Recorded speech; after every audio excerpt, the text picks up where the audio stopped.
Chers élèves, bonjour. La leçon d'aujourd'hui est intitulée la fécondation. Comme définition, la fécondation est la fusion ou l'union de deux gamètes. Un gamète mâle, qui est le spermatozoïde, et un gamète femelle, qui est l'ovocyte 2. Cette union aboutit à la formation d'un œuf appelé zygote, qui est le point de départ d'un nouvel individu. Nous allons voir ici les conditions qu'il faut pour arriver à la fécondation.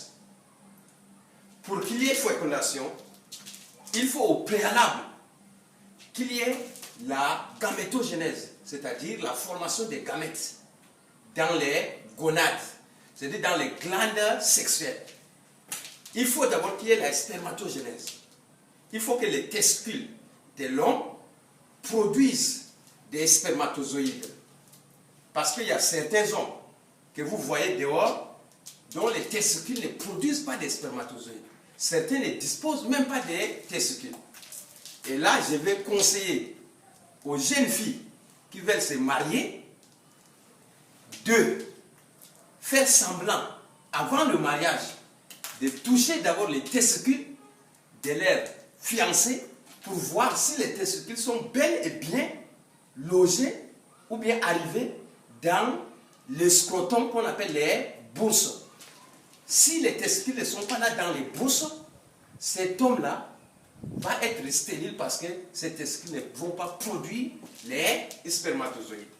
Chez la femme également, il faut que les ovaires qui sont représentés ici, les ovaires produisent les ovocytes.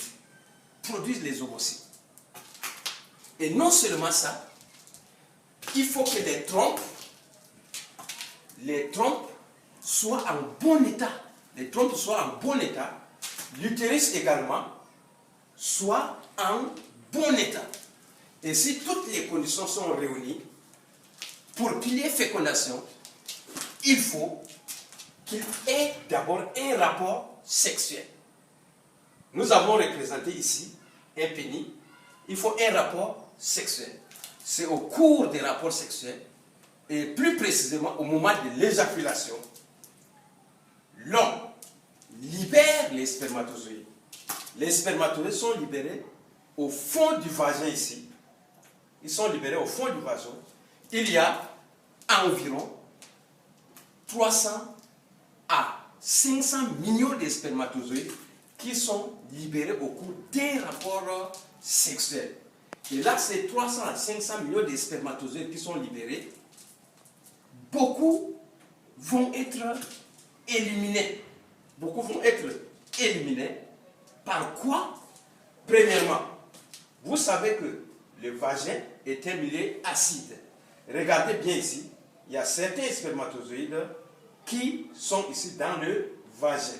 Et là, la plupart des spermatozoïdes surtout, qui ne sont pas capacitants, vigoureux, vont périr, vont mourir ici.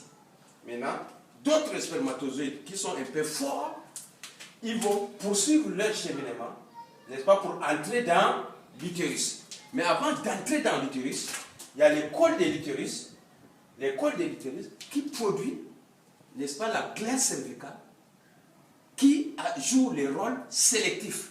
C'est-à-dire ça assure la sélection des spermatozoïdes. Ça trie les spermatozoïdes qui sont vigoureux. C'est exactement comme, n'est-ce pas, un poste barrière, un poste à la frontière. Lorsque vous arrivez et que tu n'as pas toutes les pièces, on ne te laisse pas passer. On te fait répartir. Voilà le rôle des glaires cervicales. Et là, les spermatozoïdes qui remplissent toutes les conditions vont, n'est-ce pas, continuer leur cheminement. Ils vont traverser l'utérus pour, n'est-ce pas, aller à la rencontre de l'ovule qui est le gamète femelle qui les attend ici patiemment, impatiemment je dis bien dans l'ampoule.